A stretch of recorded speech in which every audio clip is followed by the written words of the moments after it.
Hello friends, technical class online offline classes में आप सभी को स्वागत है। आज हम लोग फिटर टर्नर मशीनिस्ट का जो एमसीक्यू क्वेश्चन हम लोग सोल्यूशन करवा रहे थे। आज सेट नंबर हमारा 3 का एमसीक्यू सेट का डिस्कशन करेंगे। हर एक सेट में 30-30 एमसीक्यू क्वेश्चन है जिसको डिस्कशन करेंगे। और यह जो क्वेश्चन सेट किया गया है एमपी ट्रेनिंग ऑफिसर के तर्ज पर, अर्थात एमपी ट्रेनिंग ऑफिसर के सिलेबस के अकॉर्डिंग सेट किया गया है। इसी तरह के हम लोग अभी फिलहाल जब तक कि वैकेंसी नहीं आ जाता है जब तक आपको प्रैक्टिस सेट करवाते रहेंगे। लेकिन आप लोग हमारे चैनल पर अगर नए हैं तो चैनल को सब्सक्राइब कर दीजिएगा, लाइक कर दीजिए, शेयर कर दीजिए। मैं आपको बता दूं एमपी ट्रेनिंग ऑफिसर के हमारे यहाँ ऑफलाइन जो बैच हैं उसमें आपको रिजल्ट की गारंटी दिया जाता है। अगर आप हमारे अनुसार पढ़िएगा, आपको जैसा कहा जाएगा वैसा करिएगा तो रिजल्ट 100% कन्फर्म होगा। 100% रिजल्ट कन्फर्म के लिए हमारे टेक्निकल क्लास ऑफलाइन कोचिंग जरूर ज्वाइन करिए। डिस्क्रिप्शन में एड्रेस मिल जाएगा, आपको मोबाइल नंबर मिल जाएगा अधिक जानकारी के लिए। और हॉस्टल फैसिलिटी भी है, जो बाहर के स्टूडेंट हैं वह यहाँ आकर रह भी सकते हैं। खाना पीना रहने के हर चीज़ की व्यवस्था आपको यहाँ पर मिलेगा। चलिए देर नहीं करते हैं, स्टार्ट करते हैं हम लोग फिटर टर्नर मशीनिस्ट का एमसीक्यू क्वेश्चन। यह सेट नंबर 3 है। देखिए फर्स्ट क्वेश्चन जो है ना वह शायद ऑप्शन जो है वह कहीं गलत हो गया है। बाकी क्वेश्चन हम लोग बनाने का कोशिश करेंगे। देखिए कह क्या रहा है, कटिंग स्पीड पूछ रहा है। क्या पूछ रहा है? कटिंग स्पीड पूछ रहा है। Cutting speed is equal to, formula क्या होता है? Cutting speed is equal to formula क्या होता है? Pi D N. और ब्रिटिश सिस्टम में रहे तो 12 से भाग दे दीजिए। तो पाई का मान 22/7 इंटू डी का मान 1 इंच कह रहा है ना। कितना कह रहा है? 1 इंच कह रहा है, 1। और एन का मान 240। अब बाई 12 से भाग देते हैं क्योंकि इंच में है, अब फुट प्रति मिनट में निकालना है। अब इसको कैलकुलेशन करिएगा, 12 दूनी 24, 20 होगा। कैलकुलेशन करिएगा ना तो 62 पॉइंट कुछ आएगा, 62 पॉइंट कुछ फुट प्रति मिनट होगा, जो ऑप्शन में नहीं दिया है। आप लोग भी कैलकुलेशन करके देखिएगा सही आंसर क्या होता है। मैं आपको बता दूं फिटर टर्नर मशीनिस्ट हो, चाहे इलेक्ट्रिकल हो, चाहे वेल्डर हो, सभी ट्रेड का हमारे यहाँ क्लास होता है। और हम लोग जो यह 30-30 क्वेश्चन का सेट प्रैक्टिस करवा रहे हैं तो शुरू का 1 से 5 तक का जो क्वेश्चन है ना वह आपको न्यूमेरिकल बेस क्वेश्चन है। आपको हम बता दो न्यूमेरिकल बेस क्वेश्चन सोल्यूशन करवाया जा रहा है। अब क्वेश्चन नंबर 2 कह रहा है कि ब्रिटिश माइक्रोमीटर जिसका रेंज 0 से 1 इंच है। मैं बता दूं ब्रिटिश माइक्रोमीटर जिसका रेंज होता है 0 से 1 इंच, 1 से 2 इंच, 2 से 3 इंच, 3 से 4 इंच, 4 से 5 इंच, 5 से 6 इंच तक होता है, रेंज है। उसके बाद कह रहा है कि स्लीव की डॉटम लाइन पर एमएसडी के 5वां भाग दिख रहा है, एक सब डिवीजन दिख रहा है और तथा 15वां लाइन डॉटम लाइन, थिम्बल का 15वां लाइन डॉटम लाइन से मिल रहा है। रीडिंग इसका कैसे पढ़ेंगे? ऐसे हम बताए थे पिछले भी क्लास में। हम लोग माइक्रोमीटर भी लेकर आए हैं, हमारा एक लैब बनाया गया है जो आपको प्रैक्टिकल का भी सुविधा दिया जाता है। सबसे पहले क्या करिए, इसका फुल रीडिंग देखिए। फुल रीडिंग कितना होगा? 0 से 1 इंच है ना तो 0.00 यानी कि 0 इसका फुल रीडिंग हो गया। एमएसडी का मान कितना हो जाएगा? एमएसडी का मान दे रहा है 5वां भाग और 1 एमएसडी का मान होता है 0.1 तो 0.500 इंच में है सब। अब उसके बाद एक सब डिवीजन बोल रहा है, sub division is equal to 1 और 1 का मान होता है 0.025 तो क्या होगा 0.025 इंच। कह रहा है कि थिम्बल का 15वां लाइन मिल रहा है, thimble division is equal to 15 गुने 1 थिम्बल डिवीजन का मान कितना होता है 0.01 तो क्या होगा 0.015। ऐड कर दीजिए सबको, 5 5 10 की 0 हाथ में 1 2 1 3 और 1 4 5 कितना हो जाएगा 0.540। 0.540। इस तरह से अगर रीडिंग सीख लीजिएगा ना तो आपको कहीं पर भी दिक्कत नहीं होगा। और हमारे जो ऑफलाइन क्लासेज में क्लास होता है उसमें रीडिंग 4 विधि से बताया जाता है। पहला स्मार्ट बोर्ड पर फिगर के माध्यम से, दूसरा लैंग्वेज में जैसे ये दिया हुआ है, तीसरा रीडिंग टोटल रीडिंग देके यह अलग अलग करने के लिए सिखाते हैं हम लोग, और चौथा डायरेक्ट माइक्रोमीटर देकर रीडिंग आपको सिखाया जाता है। तो हमारे अगर एमपी ट्रेनिंग ऑफिसर के या आईटीआई इंस्ट्रक्टर का या फीटर टर्नर मशीनिस्ट आपका ट्रेड है और 100% रिजल्ट चाहते हैं तो हमारे ऑफलाइन कोचिंग जरूर ज्वाइन करिए। एक बार विजिट जरूर करिए। पूर्ण रूप से क्लास वातानुकूलित है, एसी लगा है, स्मार्ट बोर्डे हैं और आपको लैब की व्यवस्था किया गया है। जो वैसे स्टूडेंट जो आईटीआई में प्रैक्टिकल नहीं कर पाए हैं या वैसे स्टूडेंट जो क्लास नहीं कर पाए हैं उनके लिए सबसे अच्छा बेहतर क्लास है। अब अगला क्वेश्चन देखते हैं, क्वेश्चन नंबर 3 में क्या कर रहा है, M10 देखिए ये टेप ड्रिल इनटू है, टेप ड्रिल साइज निकालने के लिए कर रहा है, टेप ड्रिल साइज निकालने के लिए कह रहा है। तो क्या होता है D - 2 इंटू 0.61 इंटू पिच होता है। D का मान 10 - 2 इंटू 0.61 इंटू P का मान कितना है 1.5। कैलकुलेशन करिएगा, आप कैलकुलेशन करिएगा तो 10 - 1.83 आएगा, जब घटाइएगा तो 8.17 mm आएगा। Option number B. Tap drill size निकालने का यह फार्मूला होता है और इस फार्मूला से आप लोग बना सकते हैं। जैसा जैसा आपको न्यूमेरिकल हम पहले ही बताए हैं कि 1 से 5 तक का जो क्वेश्चन है वह न्यूमेरिकल बेस्ड क्वेश्चन है। अगला क्वेश्चन देखते हैं, क्वेश्चन क्या कह रहा है, क्वेश्चन दे रहा है 25 प्लस में 0.5 mm है, माइनस में 0.03 mm है। तो सबसे पहले इसका बेसिक साइज क्या होगा, बेसिक साइज 25.00 mm होगा, ठीक है। इसका हाई लिमिट साइज क्या होगा 25.05 mm होगा, ठीक है। इसका लो लिमिट साइज क्या होगा 24.97 mm होगा। तो इस तरह से अगर आप याद करें, जैसे ये क्वेश्चन में क्या पूछ रहा था, हाई लिमिट साइज तो 25.05, ऑप्शन नंबर बी हो गया, ठीक है। तो आप यह लिमिट फिट टॉलरेंस का क्वेश्चन है, यह बहुत ही महत्वपूर्ण है। न्यूमेरिकल बेस इस तरह से निकालिएगा तो आपको मतलब क्वेश्चन आपको आता है, इस तरह के क्वेश्चन एग्जाम में आता है। अगला क्वेश्चन देखते हैं, अगला क्वेश्चन है 5 नंबर। एक माइक्रोमीटर के कुल रीडिंग, देखिए हम बोले थे ना कि इस विधि द्वारा बताया जाता है, कुल रीडिंग 3.999 इंच है। तो इसमें थिम्बल का डिवीजन, यह जो दिया हुआ है ना ये वर्नियर माइक्रोमीटर है, ये जो है साधारण माइक्रोमीटर नहीं है, वर्नियर माइक्रोमीटर है। सबसे पहले आप रेंज पता करिए, रेंज पता करिए तो रेंज यह 3.9 है, यानी कि रेंज होगा 3 से 4 इंच। अब MSD का मान याद करिए, देखिए यह इंच वाला है ना, तो पॉइंट के बाद जो पहला अंक होता है ना वह MSD का मान ही होता है। तो MSD का मान कितना हो जाएगा 9।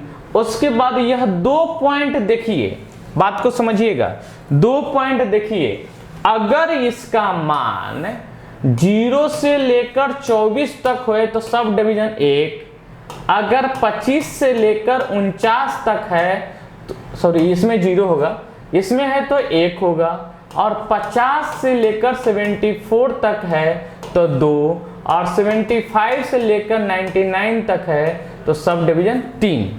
अब बताइए ये 99 किसके बीच आएगा, देखिए तो इसके बीच आएगा ना, तो सब डिवीजन का मान जो होगा वह 3। और हम जानते हैं कि एक सब डिवीजन का मान कितना होता है 0.025, 25, तो 3 का 25 75, तो 99 में से 75 को घटाइए कितना बचा 24, 24 जो होगा वह थिम्बल डिवीजन का मान होगा। यही पूछ रहा था ना, 24 थिम्बल डिवीजन का मान होगा। अगर यही में पूछता कि VSD का मान कितना होता, तो जिस तरह पॉइंट के पहला अंक MSD होता है, ठीक उसी तरह जो आखिरी अंक होता है वह VSD का मान होता है। तो VSD का मान 9 होगा। एक क्वेश्चन है आपको 4-5, जैसे MSD का मान पूछता तो 9, VSD का मान पूछता 9, सब डिवीजन का मान पूछता तो 3। तो इस तरह भी अगर आप सीख लीजिएगा माइक्रोमीटर में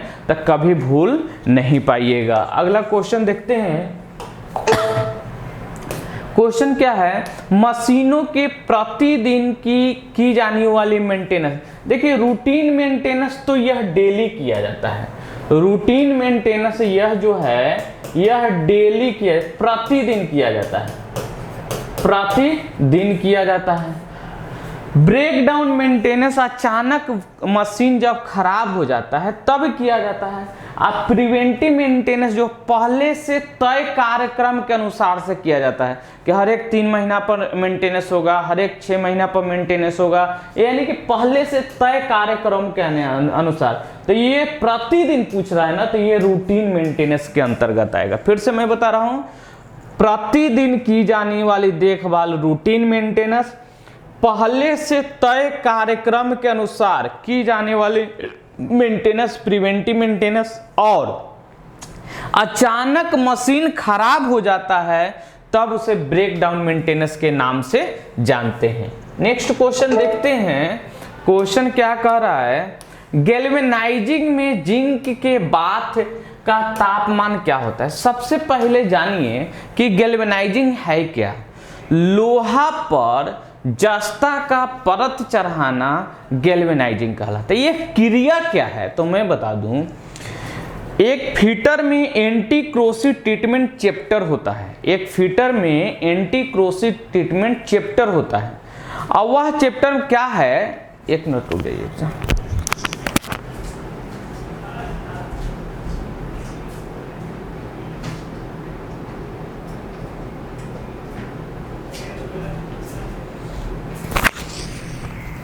एक लाइट नहीं जल रहा था, जला दिया हूं।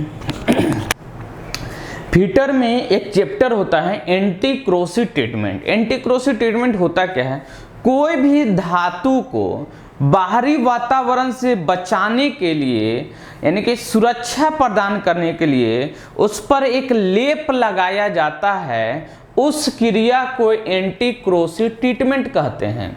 और एंटी क्रोसिव ट्रीटमेंट मुख्य रूप से 3 प्रकार से किया जाता है। Temporary anti corrosive treatment, semi permanent anti corrosive treatment और परमानेंट एंटी क्रोसिव ट्रीटमेंट। अब बोलिएगा कि टेम्पोररी एंटी क्रोसिव ट्रीटमेंट क्या होता है। जैसे लोहा पर मिट्टी का तेल लगाते हैं, ग्रीस लगाते हैं, वह टेम्पोररी एंटी क्रोसिव ट्रीटमेंट के अंतर्गत आता है।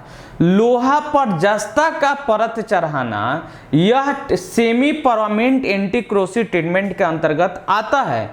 और आपको इलेक्ट्रोप्लेटिंग जो होता है, धातु पर धातु का परत चढ़ाना, यह परमानेंट एंटी क्रोसिव ट्रीटमेंट होता है।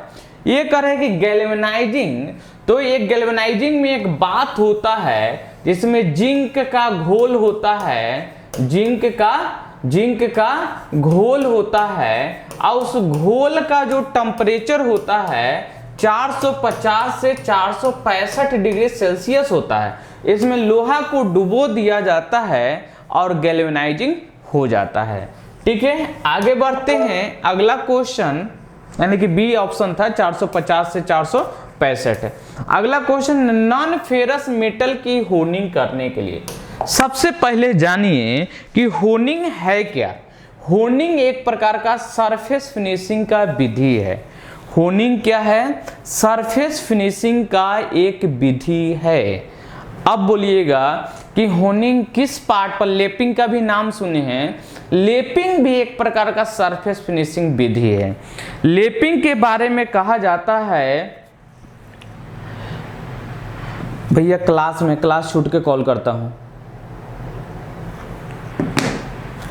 लेपिंग और होनिंग में अंतर क्या है? लेपिंग जो किया जाता है केवल इंटरनल और एक्सटर्नल दोनों पार्ट पर किया जाता है, और होनिंग जो किया जाता है केवल इंटरनल पार्ट पर किया जाता है। होनिंग जो किया जाता है केवल इंटरनल पार्ट पर किया जाता है। अब होनिंग में यह जो डायमंड यूज करते हैं यह टंगस्टन के लिए यूज करते हैं, टंगस्टन के लिए या सेरामिक के लिए यूज करते हैं। सिलिकॉन कार्बाइड जो यूज करते हैं वह कास्ट आयरन के लिए यूज करते हैं। एल्युमिनियम ऑक्साइड जो है वह स्टील के लिए यूज करते हैं। बोरोन कार्बाइड जो होता है वह नॉन फेरस मेटल के लिए यूज करते हैं। क्या पूछ रहा था आपको? नॉन फेरस मेटल की होनिंग करने के लिए, नॉन फेरस मेटल की होनिंग करने के लिए बताइए। ऐसे मैं बता दूं एक मिनट, ये सिलिकॉन कार्बाइड जो होता है ना नॉन फेरस मेटल पर भी किया जाता है, लेकिन यह जो कास्ट आयरन जो होता है अपवाद में होता है। ऑप्शन नंबर 8 का बी होगा। क्वेश्चन नंबर, सोल्डरिंग करने के लिए सबसे पहले किया जाता है, सबसे पहले जानिए सोल्डरिंग किस तापमान पर किया जाता है? 450 डिग्री सेल्सियस से कम तापमान पर। सोल्डरिंग जो किया जाता है 450 से कम तापमान पर किया जाता है। सोल्डरिंग के बारे में थोड़ा सा और समझिए। सोल्डरिंग क्या है? एक प्रकार का फास्टनर है। सोल्डरिंग क्या है? एक प्रकार का फास्टनर है। अब बोलिए फास्टनर क्या होता है? जब दो जॉब को ज्वाइंट करने के लिए जिस माध्यम का प्रयोग करते हैं उसे फास्टनर कहते हैं। दो जॉबों को ज्वाइंट करने के लिए जिस माध्यम का प्रयोग करते हैं उसे फास्टनर कहते हैं। फास्टनर मुख्य रूप से 3 प्रकार के होते हैं: temporary fastener, semi permanent fastener और परमानेंट फास्टनर। टेम्पोररी फास्टनर क्या कहलाता है? जैसे दो जॉब को ज्वाइंट कर दिए और ज्वाइंट करने के बाद जब डिसमेंटल करते हैं तो फास्टनर भी सुरक्षित रहता है और जॉब भी सुरक्षित रहता है। इस प्रकार के बोलते हैं टेम्पोररी फास्टनर। जैसे में नट, बोल्ट, की, कटर, प्रेस फिट, स्टड, यह सब टेम्पोररी फास्टनर के अंतर्गत आते हैं। सेमी परमानेंट फास्टनर, जैसे दो जॉब को ज्वाइंट करने के बाद जब डिसमेंटल करते हैं, अलग करते हैं, तो जॉब सुरक्षित रहता है लेकिन फास्टनर खराब हो जाता है। यह जो सोल्डरिंग और रिवेटिंग जो होता है ना, सेमी परमानेंट फास्टनर के अंतर्गत आता है। सोल्डरिंग करने से पहले टिनिंग किया जाता है, मतलब साफ किया जाता है। सोल्डरिंग आयरन को और जॉब को भी साफ किया जाता है। अगला क्वेश्चन देखते हैं। क्वेश्चन नंबर 10 जो क्या कह रहा है? थ्रेड चेजर का प्रयोग कहाँ करते हैं? मास प्रोडक्शन में करते हैं। एक ही सामान के टॉलरेंस की चूड़ियां बनाना हो, एक ही समान थ्रेड के चूड़ी बनाना हो तो किसका यूज करते हैं? थ्रेड चेजर का प्रयोग किया जाता है। 10 का डी होगा। 11 नंबर क्वेश्चन कर रहा है, लेथ मशीन के लीड स्क्रू पर कौन सा थ्रेड होता है? एकमे थ्रेड होता है। कौन सा थ्रेड होता है? एकमे थ्रेड होता है। बट्रेस थ्रेड कहाँ यूज करते हैं? माइक्रोमीटर के रैचेट पर बट्रेस थ्रेड यूज होता है। स्क्वायर थ्रेड कहाँ यूज करते हैं? माइक्रोमीटर स्क्वायर थ्रेड, स्क्रू जक जो होता है ना, जो गाड़ी उड़ी हैवी मशीन को उठाने के लिए करते हैं, उस पर स्क्वायर थ्रेड होता है। एकमे थ्रेड लीड स्क्रू पर होता है और भी थ्रेड जो होता है वह जनरली माइक्रोमीटर के स्पिंडल पर कटा होता है। एंगल की जहां तक सवाल करें तो बट्रेस थ्रेड का एक तरफ 90 दूसरी तरफ 45 होता है। स्क्वायर थ्रेड का एंगल जो होता है वह 90 डिग्री होता है। एकमे थ्रेड का 29 डिग्री होता है। अभी थ्रेड का 60 डिग्री होता है। इस तरह से पढ़िएगा तो रिजल्ट होगा और 100% होगा। अगर हमारे टेक्निकल क्लास यूट्यूब चैनल को सब्सक्राइब नहीं किए हैं तो कर दीजिए, क्योंकि इसी तरह के 30 क्वेश्चन का हम लोग डेली सीरीज लेकर आऊँगा।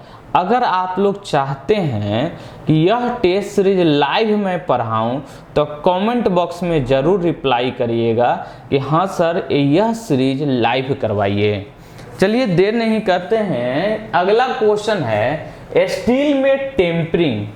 टेम्परिंग समझते हैं पहले है क्या। हीट ट्रीटमेंट का एक प्रोसेस है। हीट ट्रीटमेंट में हार्डनिंग करते हैं तो हार्डनिंग के कारण जॉब में भंगुरता उत्पन्न हो जाता है।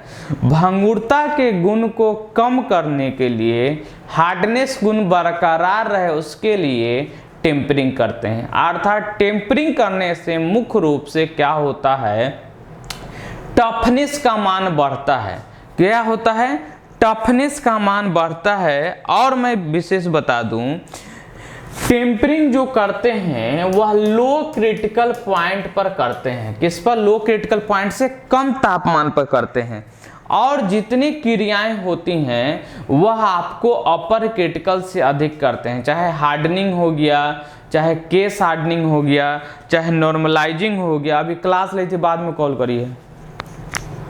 हार्डनेस हो गया, हार्डनिंग हो गया, चाहे आपको नॉर्मलाइजिंग हो गया, चाहे केस हार्डनिंग हो गया या एनीलिंग हो गया, सब अपर क्रिटिकल टेम्परेचर से अधिक पर किया जाता है।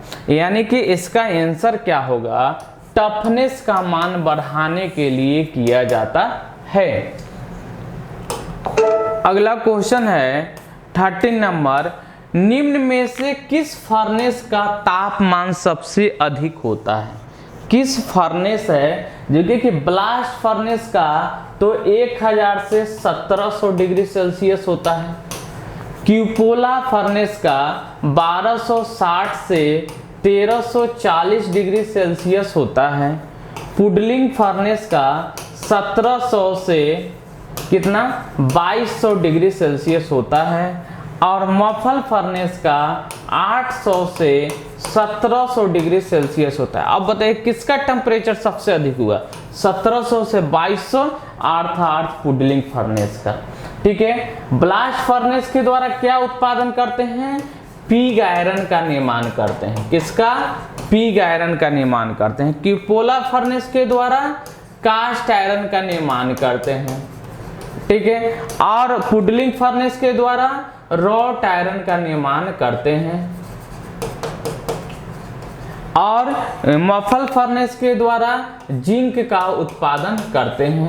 ठीक है। तो यह विभिन्न प्रकार का फर्नेस था और यहाँ से भी क्वेश्चन आपको एग्जाम में आते हैं।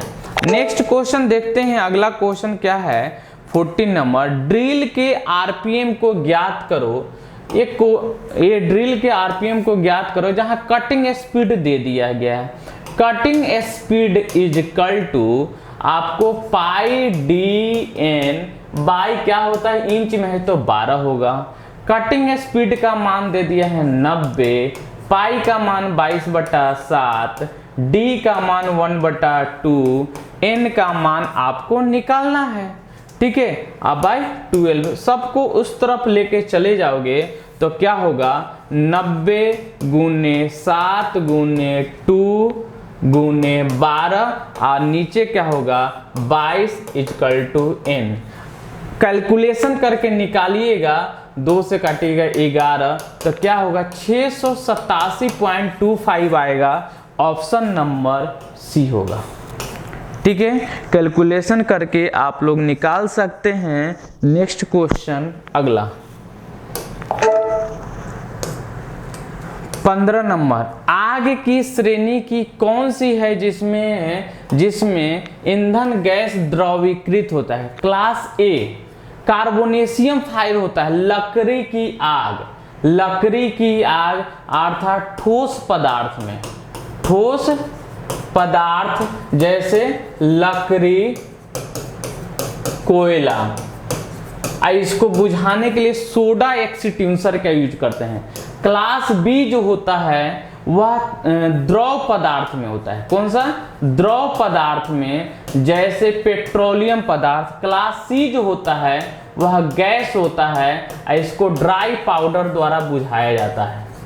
ठीक है।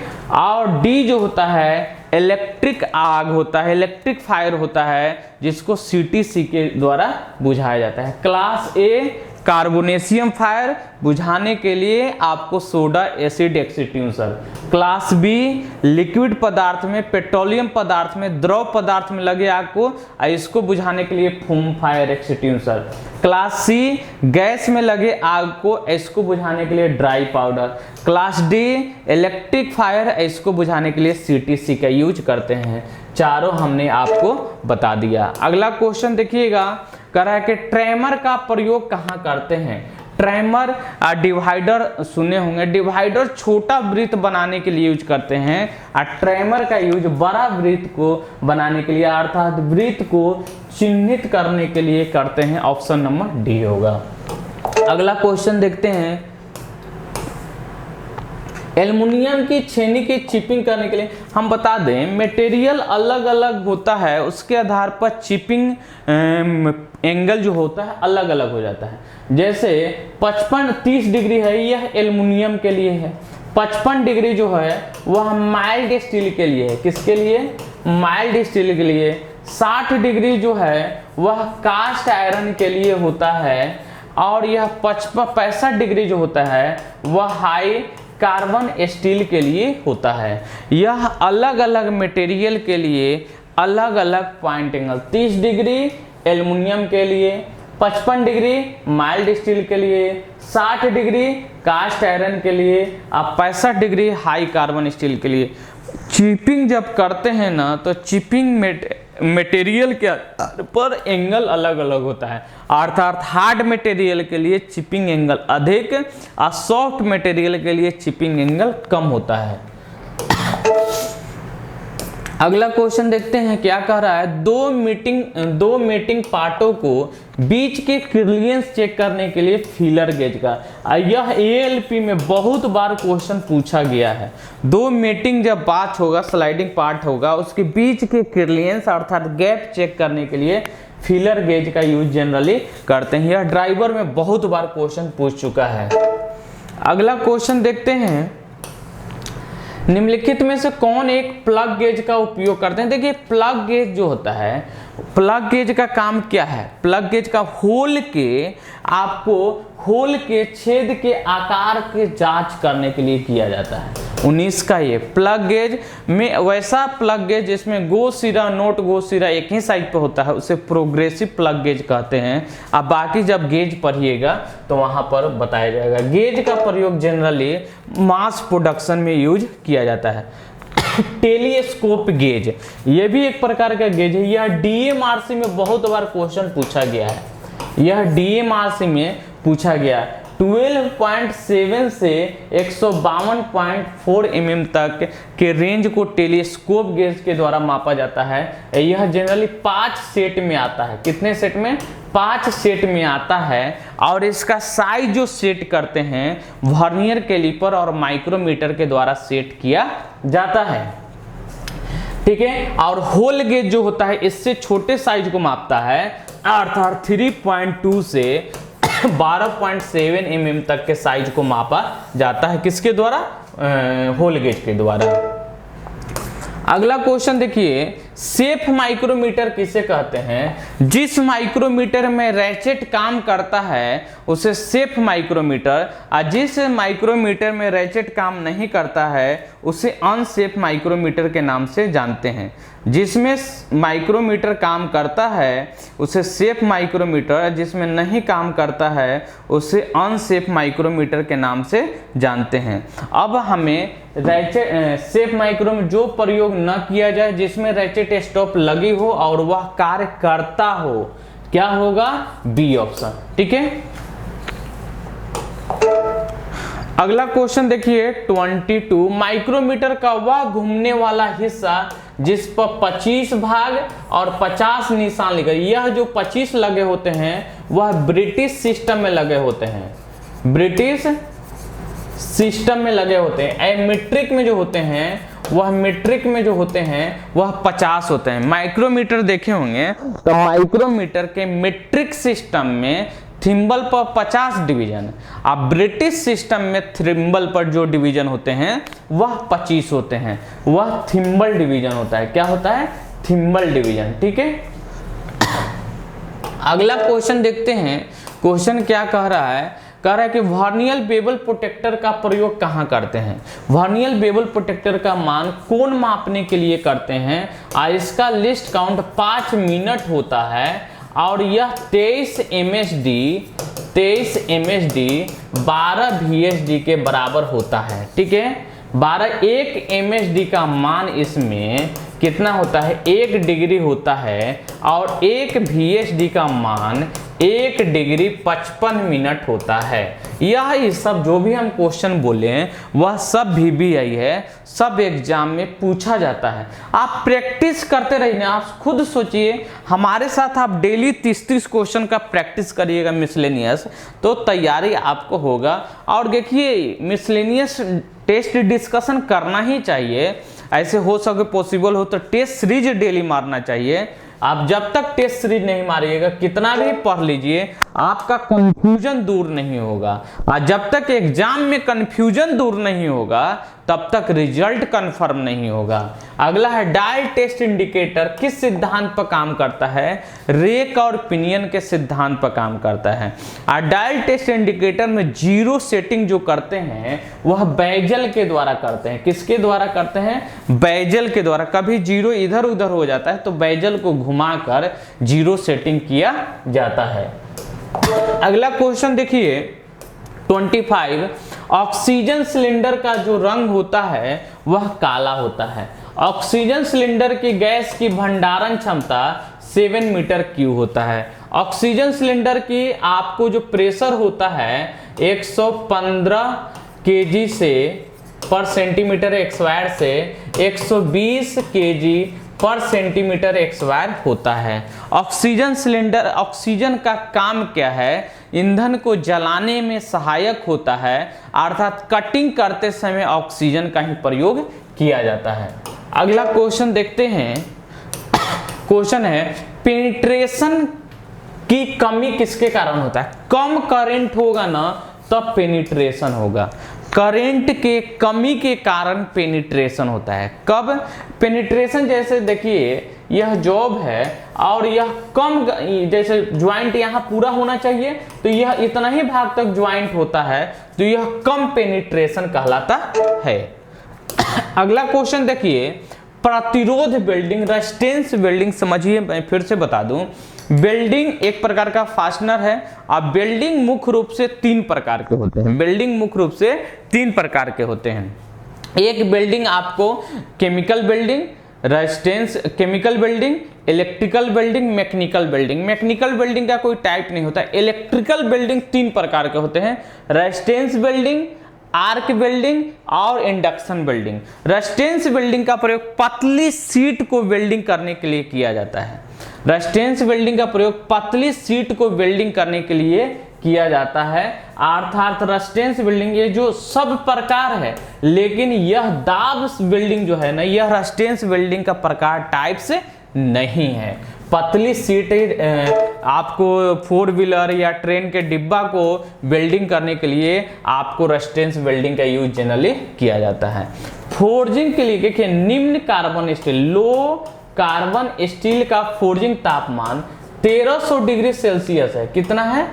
1300 डिग्री सेल्सियस है, जबकि हाई कार्बन स्टील का फोर्जिंग तापमान 1100 डिग्री सेल्सियस है। ये दोनों VBI है, आपको पूछा जाता है एग्जाम में। कितना होगा? 1300 डिग्री सेल्सियस। आगे देखते हैं क्वेश्चन। निम्नलिखित में से कौन सा लौह अयस्क नहीं है? मैग्नेटाइट लौह अयस्क है, हेमाटाइट भी है, लिमोटाइट है। बॉक्साइड जो होता है वह एल्युमिनियम का अयस्क है। एल्युमिनियम का निष्कर्षण बॉक्साइड से किया जाता है। ठीक है, अगले लास्ट क्वेश्चन 30 नंबर क्या कह रहा है कि निम्नलिखित में से धातु का सबसे अच्छा सुचालक कौन है? अच्छा सुचालक जो होता है, सबसे अच्छा सुचालक, इसमें ऑप्शन के हिसाब से देखिएगा तो तांबा होगा। तांबा की कितना होता है? 90% होता है। एल्युमिनियम के 60% होता है। हम लोग 3 पढ़े हैं, एग्जाम में भी पूछा जाता है। चांदी की चालकता 98% होता है, तांबा की चालकता 90% होता है और एल्युमिनियम की चालकता 60% होता है। यह याद रखिएगा। टेक्निकल क्लास यूट्यूब चैनल पर जो लोग नए हैं चैनल को सब्सक्राइब करिए, लाइक करिए, शेयर करिए। एमपी ट्रेनिंग ऑफिसर के अगर 100% आप रिजल्ट चाहते हैं तो हमारा टेक्निकल क्लास ऑफलाइन जरूर ज्वाइन करिए। डिस्क्रिप्शन में एड्रेस होगा, मोबाइल नंबर दिया है और अधिक हमारे यहाँ हॉस्टल फैसिलिटी भी है। अधिक जानकारी के लिए कॉल करके पता कर सकते हैं। Okay, bye bye.